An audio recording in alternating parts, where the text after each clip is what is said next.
Welcome back, parents. You're listening to DIY Behavior. Thanks for checking it out. Now, enjoy this episode.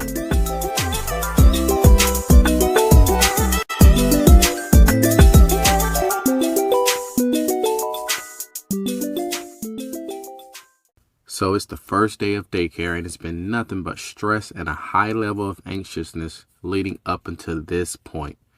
This would be your first time having someone else take care of your child, and the thought of this is nothing short of miserable. This episode is about how to get rid of that anxiety while also giving daycare a chance. So we understand why the first day of daycare is aversive to us. As parents, we don't want anything bad to happen to our child, and we know that no one will take care of our child the way that we will. Now, that is true, but there are people out there who are certified and trained and experts who would do an amazing job taking care of your child while also teaching them some important life skills along the way. Now, even though you may be aware of this, your fear of what may happen gets in the way of you giving daycare a shot. So your fear does. So that's what we need to tackle. How do you decrease or minimize your fear so you can give daycare a chance? Have you ever heard the term desensitization? Desensitization is a teaching method that slowly exposes the aversive situation and starts out at a very manageable level and then gradually increases the aversive situation until it's at a natural point.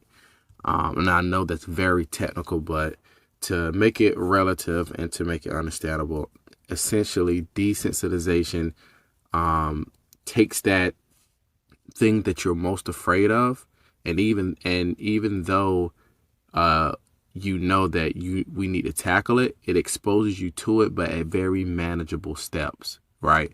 So let's say someone who was afraid of the vacuum, desensitization that basically means it's almost like exposure therapy. It's okay, we're going to expose you to the vacuum by just having it out, maybe 20 feet from you. We're not even going to plug it in. Just have it out to sort of show you that it's not a big deal. And then once you get comfortable with just it being out, then we're going to maybe bring it a little closer. Get close to it, get comfortable with it at 15 feet, get comfortable with it at 10 feet. Then maybe we want to plug it in, get comfortable with hearing the vacuum for 5 seconds until it's at a more natural state to where you don't mind it if it's out and the vacuum is being used for 2-3 minutes. So essentially, we're going to take that same concept and apply it to daycare. I'm not going to really get into the gist of desensitization, but I highly encourage you to do some sort of research on it. But I will discuss it as it pertains to you getting prepared for your first day of daycare. Now, if you are on maternity leave, then I highly suggest starting daycare at least 2 days before the first day of daycare. A week would be ideal because it would give you a full week to be exposed to being without your child, while you are able to stop what you're doing and go pick up your child if you need be. But 2 days is shown to be effective as well. So my recommendation would be to start with just 1 hour, right? The reason why, as a parent, you may not look forward to that first day and it's aversive is because you don't want to be without your child. And being without your child is actually the aversive thing in this situation.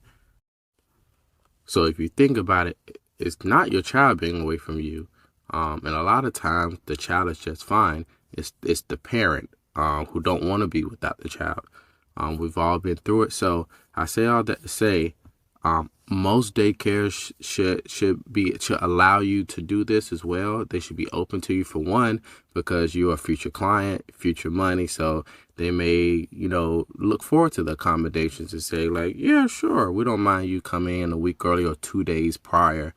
But if not, then that would be something to look into. Maybe finding a daycare who is able to do that, right? So starting out with just 1 hour would be perfect. My recommendation is drop your kid off for 1 hour, and then maybe go run errands, go to Walmart, go to Target, go wash your car, just stay out, try to stay busy, because you're being exposed right now to your fear. You're without your child. However, for 1 hour, it's more manageable. When the hour's up, go back and pick up your kid, go home.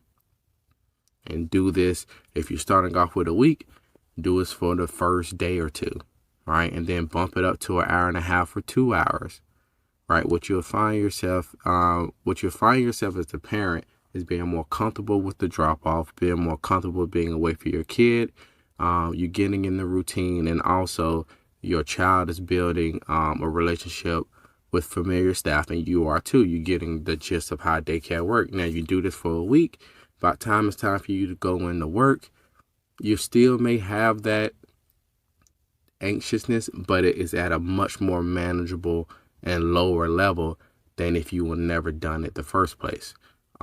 2 days can do this as well.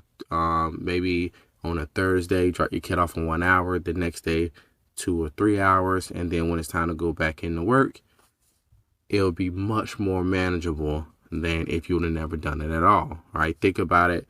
A lot of parents who are not able to do this, so they're going to work, they're dropping their kid off for maybe 7-8 hours, and it's the worst time at work without your child. So what this does is it exposes you to what you fear the most, which is being without your kid, but in manageable steps. That way your fear is desensitized, and it's being lowered to just a much more manageable level. So give it a try. It's very effective. And then let me know what you think. All right, that's my time. The number one question to ask yourself when it comes to your kids' behavior is, how can I set them up for success? Until next time, parents.